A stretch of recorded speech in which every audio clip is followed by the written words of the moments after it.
Ladies and gentlemen, without further ado, I could rattle off the stats, but they're terrifying, and I'm not sure that these two gentlemen want to hear them, or perhaps they do.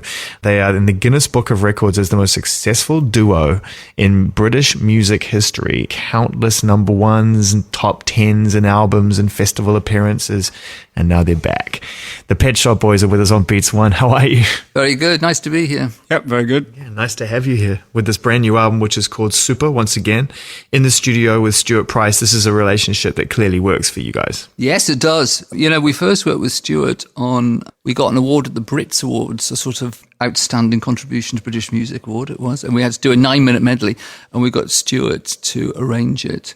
And that just set us off on a great musical relationship, because we discovered that the first music Stuart ever attempted to play when he was a child was our music. And so he has a very clear idea of what the Pet Shop Boys did, do, and should sound like. And it's made it a very creative relationship, because he's turned us back into what we started, which was really a purely electronic group. And we've just been pushing the electronic sound over the last 2 albums. Yeah.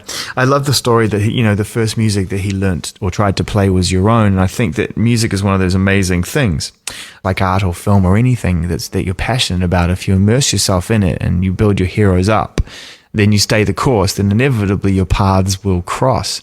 Have you had those moments, you must have, throughout your career as well, where people who influenced you from an early age, pop culture heroes, artists that you loved, you've inevitably crossed paths and perhaps you've thought the same thing? Well, we made a record with David Bowie in 1995 called Hello Space Boy. I happened to meet him somewhere, and I mentioned just that he recorded the song Hello Space Boy. Why was it a single? And he said, maybe you guys should remix it for me. And so we went to the studio and we completely restructured it and changed the tempo, I should say.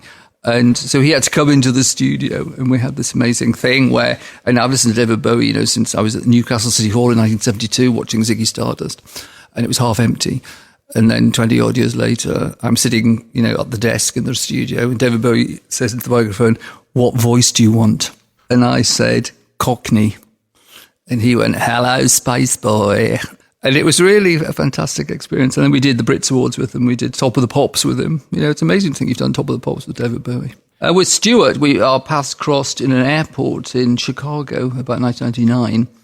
We'd had this embarrassing experience that our promoter in New York had advertised that it was Pet Shop Boys and Le Rhythm Digital, which was Stuart's moniker at the time. And we couldn't have a support band because, of course, we had this production with a curtain at the front, and there was no room to have a support band. So we had to throw him off the bill. And then we bumped into him 2 days later in Chicago, but he was very gracious about this. In fact, I don't think he actually knew about it, really. But, then Stuart did those great mixes with the Killers, particularly, Mr. Brightside, the Thin White Duet remix. And when we heard that, we always thought that Stuart was the right kind of person for us to work with. He is actually married to our manager.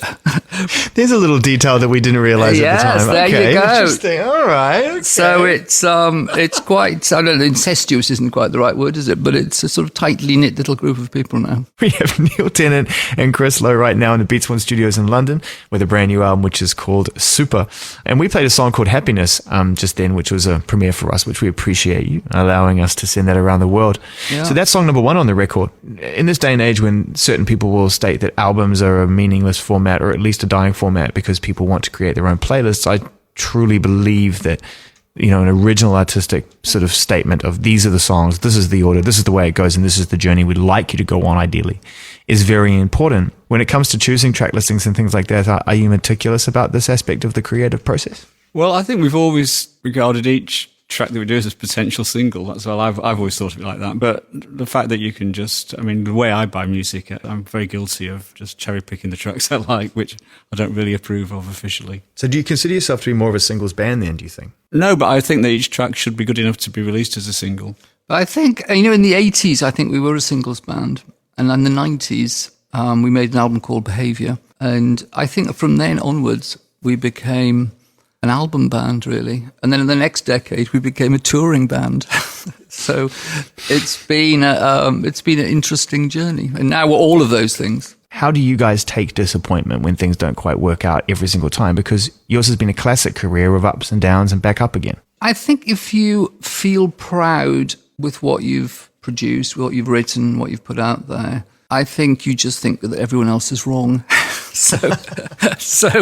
And you know that it's very, very difficult to take an audience with you from one thing to the next when all these other things are competing for attention.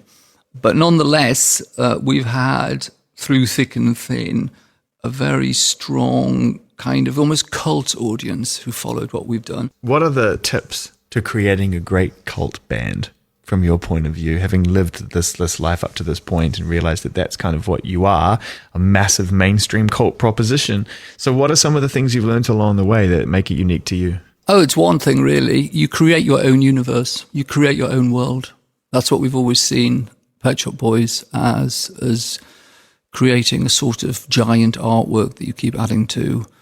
And you can draw on things from the outside, like we've worked with Johnny Marr, but we've worked with Liza Minnelli. I mean, in itself, that is one of the things that makes Pet Shop Boys what they are, that we can draw from very diverse influences. And also a meticulous approach to design, the detail of what it looks like. Some people disdain that, but I think what it looks like, we both think what it looks like is really, really important. And likewise, the stage shows.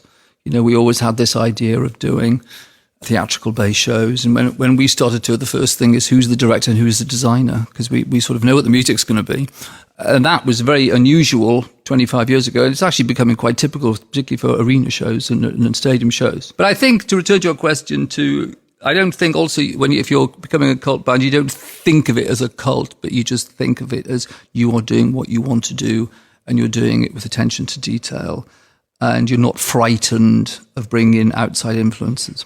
The kind of collaborations that you do tend to work on throughout your history, you seem to be cherry picking from a wish list. They're not who you've come to expect collaboration on things. It's very unique to the Pet Shop Boys world, as we've established. What's your attitude towards things like that now? Because it feels like you're very much sort of ensconced back in where you were at the start, like you said, making electronic music, not necessarily looking for high level profile collaborations, things like that. Is that fair to say? Yeah, we're not really doing that as much. We're always trying to get Carl Craig to do us a mix. You're joking. He still hasn't done one. He still hasn't done one. He's actually got the parts now. We're still waiting for the mix.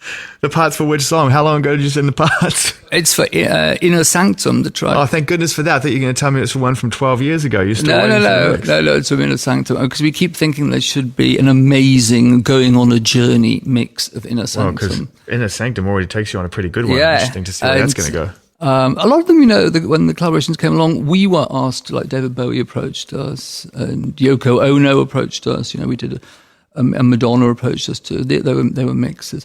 So we just respond to things. And at the moment, I don't know that we're thinking along those lines. Is there anyone that because I know that you are a fan of music, and I don't pretend to know whether you were able to make enough time to really listen, but who do you love? Oh, there's someone I'd quite like to work with who does electronic and orchestral music. He's called Johan Johansson. Mm-hmm. And Chris is now reaching for his phone to look up someone. There is someone I want to work with. I'll have to look it up. Okay. Molly Nielsen. Never heard of her. Me neither. Please, Chris, go ahead. She does got this song called Hotel Home. Ring any bells? No. Right. Nope. Well, I could maybe play a bit. Please, play a little bit on your phone right now. I've got to find it, though. Right, here we go.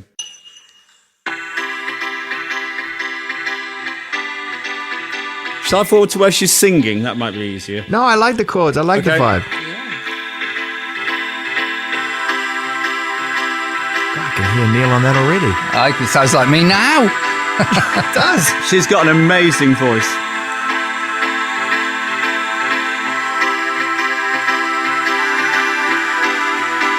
How did you find this, Chris?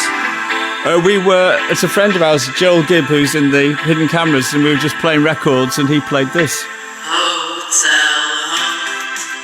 So there you go, Molly Nielsen right there on Beats One, as chosen by Chris Lowe from Pet Shop Boys. And it's funny because, the apple doesn't fall far from the tree. That's a very Pet Shop Boys sounding song, don't you think? Or am I crazy? Maybe you end up liking music that sounds like you. I don't know. But it's just one big narcissistic journey. Is that what it is? Maybe. We were at this little club event, and I think it was Nick Fanciulli. Someone was playing a load of records, and this one record came on, and we both thought, "Oh, this is good! I love it! I love this record. What is this?" And it was us. No. It was a mix, wasn't it? It was mixed, wasn't it? It was, That's too good. oh, that's also the time, but years ago, we had this huge party in Los Angeles, and we were on the dance floor, and this record was on. I came to Chris and said, why don't we make records like this? And he says, it's David Morales mix on us, you fool. And the Red Zone mix of So Hard. It's a great mix, actually. And in terms of performing live, you said that you're all of the above now. You're an albums band, a singles band, and you're a touring band. And these are interesting times. You know, you're going to be playing at London's Royal Opera House. Is it the first time you've played there? Yeah, they've been trying to get us to do something there for a while. You know, opera houses, in the summer, their opera companies don't go on holiday or something, or on tour, and their ballet companies do the same. And they were trying to get us to do something there for a while. Actually, Rufus Wainwright played there a few nights, about 3 or 4 summers ago.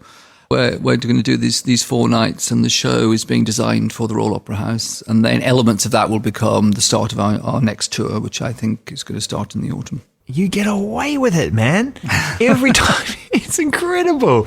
I mean, right from the very start all the way through, you're like, oh, let's just go get the best designers, the best video people, and they'll do the coolest shit, and we'll put it in the Royal Opera House. That sounds like a good place for a weird pop band. Amazing. Well, you know, we always like an event. We always like something that feels like an event. You know, often in the music industry, you can end up just doing all the routine stuff. And it doesn't feel very exciting. But you have a prior history in this. You've been in the banal side of things, and you've dabbled with the music media before, and you've seen how that can work. And I wondered whether that ultimately informed your decision to break out and do something all the more interesting. I think it made me realise, I think you're talking about when I worked for Smash Hits in the early 80s. I think it made me realise that the best artists were the ones who did exactly what they wanted to do.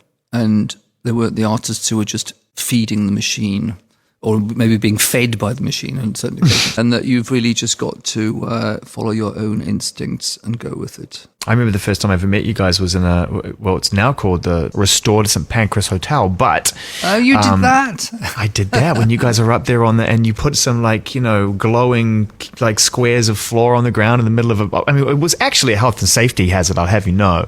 Dogs started barking when you came through the door. Well, is that what alerted you? Because I walked in and you turned to Chris and you went, oh, look, it's Indie Boy. Well, was I wrong? You weren't at the time. And I was desperate to break out of that whole sphere. I was sick of being Indie Boy. And I walked in and you were like, oh, look, it's Indie Boy. And then Chris was like, didn't expect him to come and talk to us. Oh, look at him. Here he comes. And it was love at first sight from that. There you go. I'm going to love these two for the rest of my life. Thank you. Nice to talk to you then. Bye.